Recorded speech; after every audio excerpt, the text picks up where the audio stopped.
Welcome back to TV Show Review. This is episode number 5. I said last episode I wasn't going to do this one on Supergirl because I just caught it up.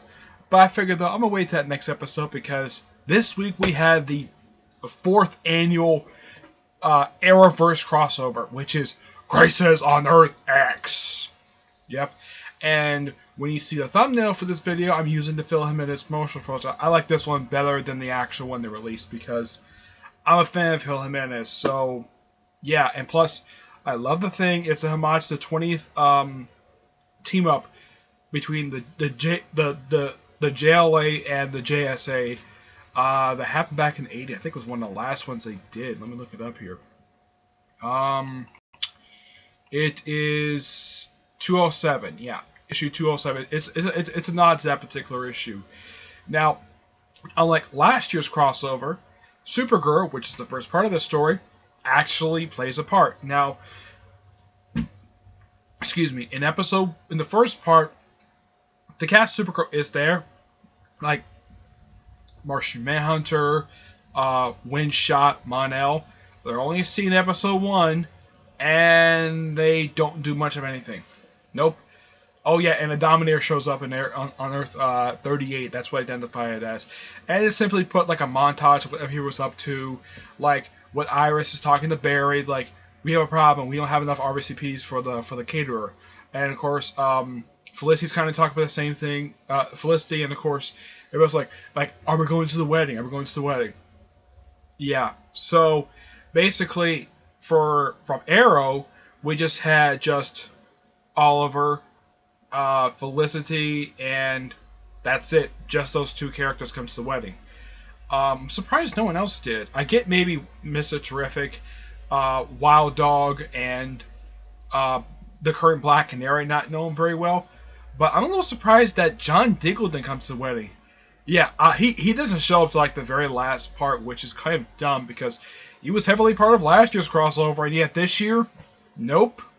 Well, there was a good reason for that because the guy suffered from nerve damage, so he can't exactly suit up. Yeah, there's that. From Flash, it's the entire cast. Everybody who's on the Flash did appear for the wedding for that one. From Legends of Tomorrow, it was just Heatwave, White Canary, who actually was wearing a costume in the story. Let's see. Both halves of Firestorm. Let's see. Who else? I'm trying to think. Who else from them basically up here throughout the whole story is from Legends of Tomorrow. Let's see. I think that's it. Yep. The rest of the Legends didn't show up until the final part of the story.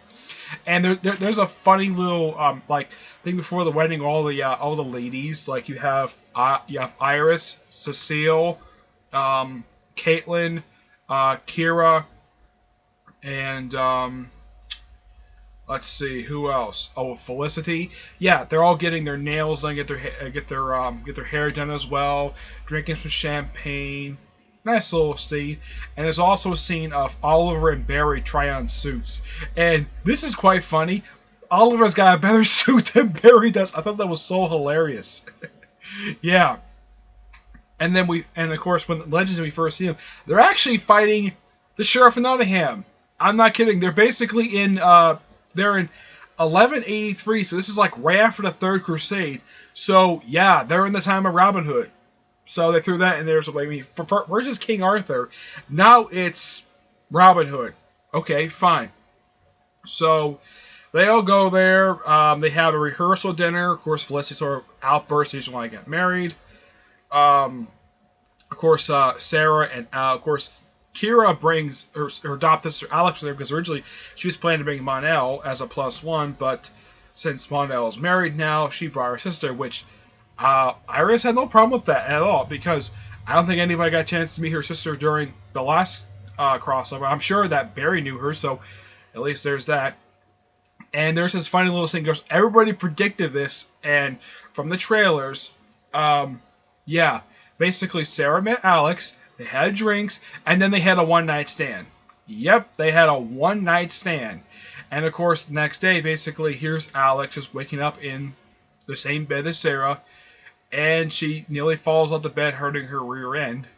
and she barely knows Sarah's name. And of course, there's a bit of this awkwardness between the two throughout the whole crossover. It's not really a big part. It's not really hurting the crossover because it's fine because, well, Alex is a lesbian and Sarah is bisexual. Yeah, there's that. Of course, the stuff filmed from Legend of Tomorrow with Martin Stein and Jax wanted to separate for Firestorm, which gotta praise it for building up that. There's no mention of Thinker in this crossover. Yeah, there's no mention of him. Despite the fact, yeah, it says, oh yeah, next week is like, yeah, because they knew about the wedding. I would have thought maybe we would have an appearance by him, but nope. No appearance by him at all. And we finally get to, like, the whole thing, of course. It's funny, though, that Heatwave first comes to the reception and he drinks the whole time. And he comes to the wedding and he sits next to Captain Singh. And he's like, don't I recognize you? He's like, yeah. He's like, kind of like revealing who he is. But it is so hilarious. Yeah, he's like, and he's asked, like, which side we must on the groom's side or the bride's side? He says, well, since I tried to kill the groom a couple of times, I'll sit on the bride's side. I thought that was so funny of him to do. And there's also a constant flirtation between him and Caitlin Snow, which I do kind of agree. This was never concluded by the time the crossover ended. Yeah, it's a little bizarre, but yeah. Everybody's sitting down. Of course, Kira does a little tribute to the duet crossover from last year, where she sings briefly. And the priest, I should point this out though, he's played by William Kitt. I've never watched The Greatest American Hero. I've heard it's really good. I've never seen it. The only thing I've seen the guy in besides this was in the first 7 of the 26 Perry Mason movies. And fun fact, he is the son of the actress who played Della Street. Yep, he's her son. So, yeah, that's what I recognize him from, because I'm not all that familiar with William Kitt's work, but it's just that the only thing I've seen him in is the Perry Mason movies. So there's that. And of course there's the whole Forever the Police, but that's not technically what the whole thing. And of course there's Earth X, where you have it where where you have the Dark Archer, who was Oliver, Queen of that Earth. He's the Fuhrer, and he's battling a bunch of resistance fighters. And of course, as later revealed in their crossover, they're actually freedom fighters. I'll get to that in a minute. So he fights the Guardian, who basically has like the American flag painted on his armor. I wouldn't be surprised if they call him the American Guardian, but they probably call him simply the Guardian, and he kills him. And the Guardian is basically Jimmy Olsen.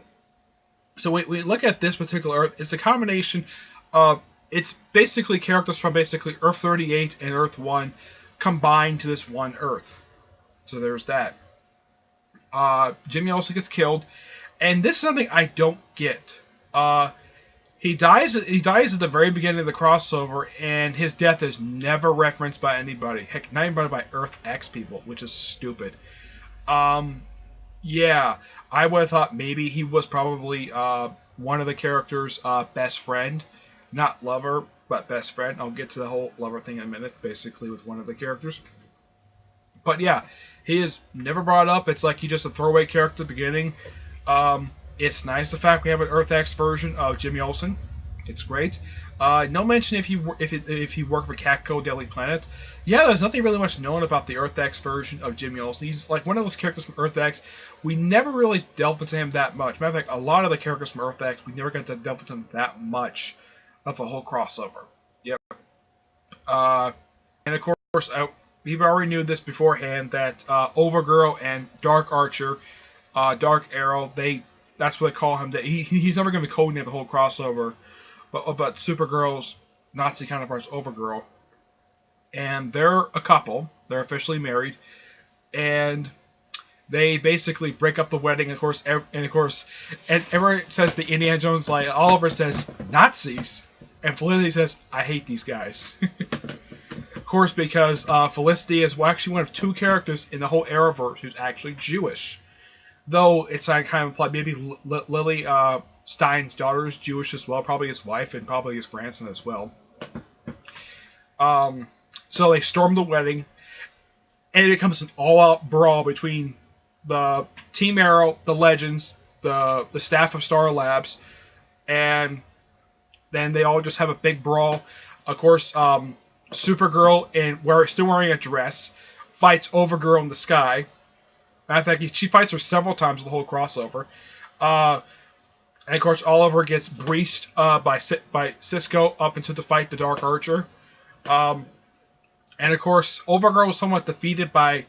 And of course, I've never seen a Supergirl do this before. He does this big clap like the Hulk tends to do when he claps his hands and it causes a big boom. I've never seen him do it in the MCU, but he has done the comics and the other cartoons. But this is the first time I've seen it where Kira does it in the show. I don't know if... I think Superman has done it before in the comics, but I've never seen it where Supergirl does it at all. No, I thought that was really interesting if I could do that. And then she punches Overgirl in the gut, and she somehow gets knocked out. It's later revealed that she's dying because she flew too close to the sun, basically referencing... so basically, Overgirl is just a loose anagram adaptation of All-Star Superman and Superman Red Sun. It's like it's elements of those two stories and combine and basically give it to Supergirl. Fine. And there's no Overman in this crossover. Yeah, I will get to my negatives in a minute. I'll give my negatives after I get the whole story. So, after the brawl, they go to Star Labs. Of course, they capture Prometheus, who was revealed to be Tommy Merlin. First time this actor was seen in present day in the show, not flashback, not hallucination, but he's playing an alternate version. I'm surprised they brought back the actor. It's the first time the actor's made a physical appearance on the show where it's not hallucination, not flashback. First time since season 1 of Arrow, because he died at the end of season 1 of Arrow. Of course, the ending of season 1 of Arrow is loosely referenced in this story. Yeah, when they say, "Oh yeah, that's Tommy Merlin, my best friend," and this is of course Oliver's line. It's like, "My best friend and Thea's other brother," because well, Thea is related to basically both of them because Thea and Tommy have the same father, but different mothers. There's that. They get a chance to talk to each other. Of course, Tommy commits suicide. Yeah, he's the one who actually dies via suicide for some reason. Yeah. And it's something, though, I had heard ahead of time that this Prometheus was not going to be the same actor who portrayed Prometheus back in Season 5 of Arrow. But it's nice to see somebody wear that costume again. I mean, the only alteration they made to the costume was given an armband. That's it. There's really not much difference. In the case of the Dark Archer outfit, it's just, instead of being green and black like it is in the regular continuity, it's black with red outline. But instead of it's the same design. It's kind of the same thing with Supergirl, where her outfit is red and black instead of being red, blue, and I think a little bit of gold. Yeah, but it's a similar design to both of them. But anyways, so, and of course later on Nazis do storm Star Labs. I'm still curious. That's my recurring joke the whole series, that Star Labs has no security. They should have security. This has been a recurring problem since the series started. It's also a recurring joke on Arrow where wherever headquarters was in, they can't change the locks for some reason. Yeah, for some stupid reason. So they break in. And of course, Killer Frost gets to take part in that fight, and then she takes on Dark Archer, along with most of Team Arrow, with the exception of Oliver Queen, who's actually at this point off another world, with Flash, the two halves of Firestorm, White Canary, and Alex Danvers. Yeah, eventually they do break out that camp that they're held in, and we also get a chance to see in the third part of the crossover. We get a chance to see, even though he was credited to appear in the Arrow episode, but he did appear, and that was Quentin. He was credited to appear, but he never showed up. So we get a chance to see the Earth X version of Quentin, and he's just an officer and he works for the Fuhrer, and it's implied that he had a daughter who was like Sarah, but she was executed because she wasn't straight. No mention of Laurel. I'll get to that soon, but yeah. So they of course there's several fights. There's also a fight in a warehouse where they take out a bunch of Nazis that get this particular device to help Supergirl. So they go to Earth X to meet this one other guy, and so they talk to him for a bit. It turns out this guy is actually the Ray, and he's from Earth 1. And you get a chance to put on his costume, and it's comic book accurate. Yeah, I love the fact they actually took the Joker's Hada design for the Ray and gave it to him to show. It's like pitch perfect, pulled directly from the comics. Now I know they tend to loosely change it up a bit for the costumes, but yeah, it's the same exact costume. Good job, costume designers, for giving him a correct costume. And also, when they said this guy is the Ray, we also finally get a chance to see Citizen Cold, who's a character from Flashpoint. Though, in the case of that story, he was related with Iris West. In this universe, he's in a relationship with the Ray. Yeah, I did not expect Captain Cold to be gay, but I heard that the Ray was gay. I did not expect Citizen Cold to be gay, too. And his costume is also very accurate to the comic. Same design of the coat, the shades are the same. I think it's the same cold gun that he uses also on Earth 1 as well, but yeah, there's that. So they all go to Earth 1, all the heroes who came from Earth 1, including the Ray. We also get a chance to see Red Tornado in this crossover. And there's another character who does play this crossover who also appeared on Supergirl as well, and that's Metallo. They go for the John Byrne look, which I'm very happy with that. They finally do the John Byrne look.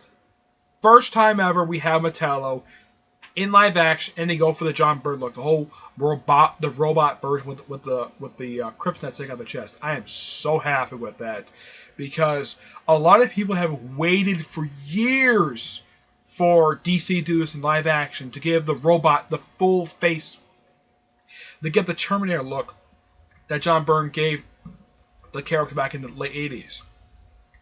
And finally, after waiting, for a lot of people, probably waiting 30 years for this to happen live action, it finally happens.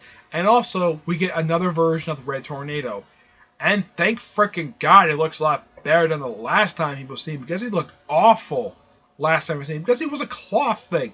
I'm like, seriously? You're supposed to expect me to believe this is Red Tornado? It looks like some cheap costume. Yeah. And thank God for the CGI, basically, it made him look so good. He looked very thin, and he didn't have his blue cape he tends to have. Yeah, but good job with the design. Much better than the design they gave on Supergirl. Of course, he gets destroyed, though he might get rebuilt because he's a freaking robot, though he's just a mindless machine. Doesn't speak, though I do know that Metallo, this Earth X Metallo, is voiced by the guy who played Metallo on Supergirl for like the first 2 episodes, for at least the first episode of season 2. Yep. Let's see, what else? So they all go back to Earth 1, and we also in the Flash episode when they're on Earth X, we get a chance to meet the Earth X version of Winslow Schott Jr., who is General Schott, and he is freaking paranoid. Yeah, there's no reason for him to act this way at all. Nope. There's no mention of the fact, he's probably bitter over the death of maybe Jimmy Olsen, but does he bring it up? Nope. Never brought it up at all. There's no reason why he acts so he really wants to blow up this facility and wants to strand people on the Earth. Yeah, and they try to, yeah, why don't you delay it a little bit so we can actually just break into the facility and just go on through. Yep. Also, the other villain in the crossover, aside from Dark Arch and Overgirl, is Reverse Flash. Yep. And it's Tom Cavanaugh basically doing the role again. First time since season 1.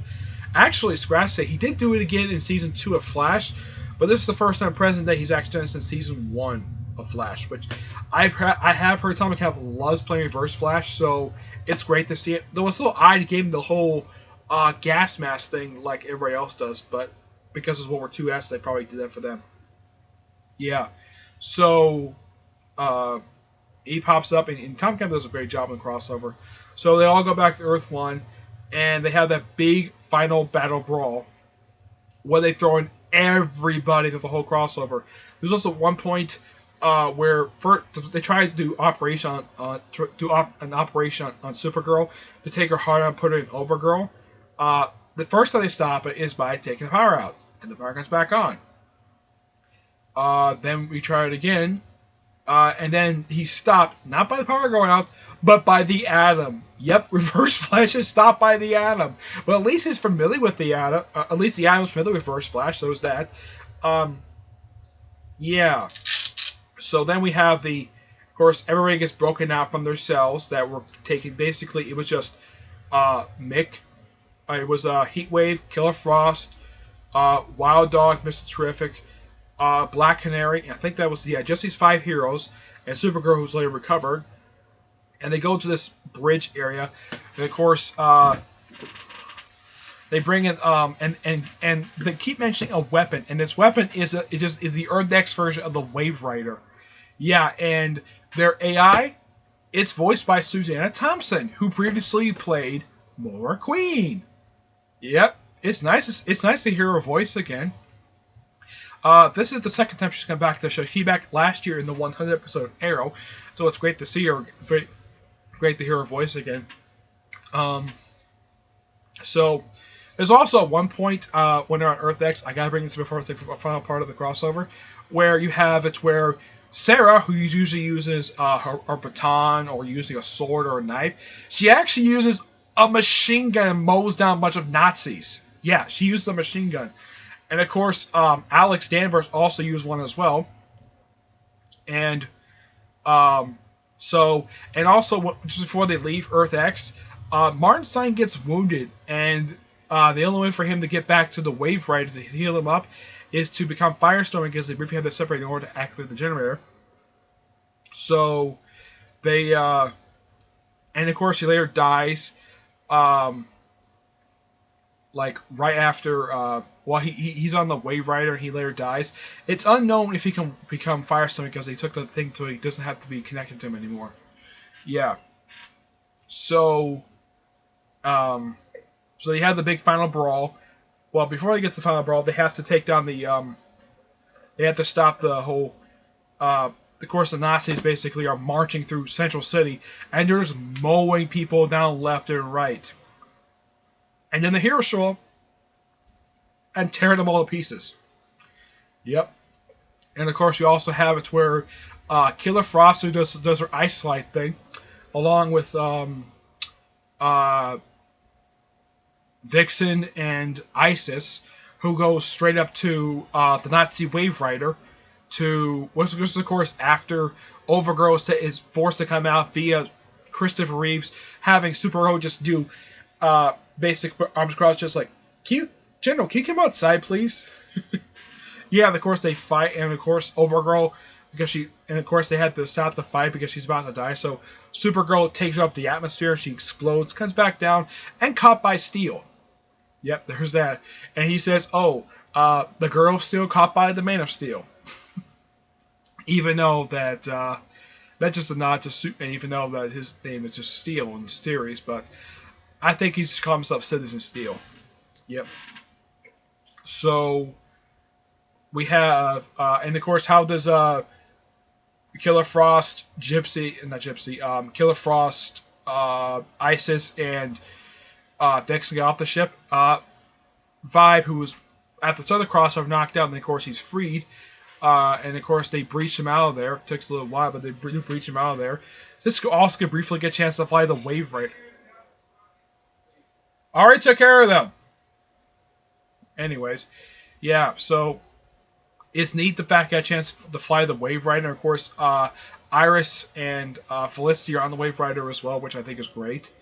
So at least, and they also had this really cool scene of having the entire, almost all the heroes in Arrowverse on that ship, which I think is great, with the exception of Kid Flash, which I'll get to my negatives in a minute. So they had the big brawl, of course. After that, tearing left and right, and Barry's fighting Reverse Flash. Of course, Oliver is fighting his Earth X counterpart, who he later kills. He kills him right after Overgirl explodes. He's like, no! He's like, I'm gonna kill you, and all of it takes is there is like, and he just stabs him right in the chest, and he kills him right in the spot. Yep. And even though, and of course, with the whole thing over, like, the Ray goes back to Earth X for cleanup, and Citizen Cold decided to stay behind. Of course, they had the thing end with Barry and Iris, and of course, Oliver and Felicity getting married. Of course, the part wasn't unexpected, but people built the build up for a little while. And of course, Diggle marries the two couples, which I think is great, because they mentioned he's an ordained minister, which, hey, that's awesome. Yep. So, yeah. And I have heard that Citizen Code is going to join is going to be part of the cast of Legends of Tomorrow, so there's that. Otherwise, though, this was one awesome crossover, and I'm going to get to my nitpicks right now. First of which, I know about the whole Martian Manhunter thing, not part of the crossover. I think it's really dumb he wasn't part of the crossover. Kid Flash, why wasn't he active in the crossover? Yeah, he was there at the wedding, but then he disappears and he's never mentioned again at all. And of course, he just came back in Blue Valley. And the previous week, also, they mentioned that in Blue Valley, he fought a starfish in space. So we had the first reference to Starro. Good job, Arrowverse writers. Yep. He disappears, never seen again. It's also something, though, for this season so far, Jay Garrick has not made an appearance yet. At all. This whole season, I'm like, what the heck is he? What the heck is John Wesley Shipp doing? He just can't make a physical appearance on the show. Maybe he's busy. I don't know, but it's something though. You don't have him or Jesse Quick show up for the wedding. Yeah. We don't get a chance to see what happened to Earth X version of Barry Allen. I mean, the only Ultimate version Barry Allen we've seen is one from Earth 2, who was a dick. Yep, just a dick, and he's got no powers. What else? What are nitpicks to crossover? Of course, Jimmy Olsen's death never brought up by anybody. Which I'm like, he died at the start. That could have been the reasoning for why Wynn is basically so bitter for people. I think it's interesting though that they call the Resistance the Freedom Fighters. Interesting, even though that the only superheroes part of the group is just Citizen Cold and the Ray. There's like nobody else in the Freedom Fighters. Well, from the comic group part of that one, just the Ray. Yeah, Citizen Cold, which is basically an alternate version of Captain Cold. It would have been nice to see Uncle Sam in the story, but that would have been too much for characters because there was like nearly 20 superheroes in this story. And yeah, I hope that in next week's episodes for Arrow and the Flash, they actually bring what happened in the story. Like, Agent Watts like talking like Oliver like, okay. The Green Arrow was spotted in Central City fighting a group of soldiers. Care to explain that? Yeah, and probably Singh probably gets to probably maybe he'll get explained the whole thing of the whole multiverse concept. Who knows? Excuse me. But what other nitpicks are there? Let's see. We never get a chance to hear like if there's Earth X version of Laurel, but apparently there was one for Sarah, and of course Felicity, who was a brunette. I have heard the actress is actually a natural brunette, not a blonde. She dyes her hair a lot. So there's that.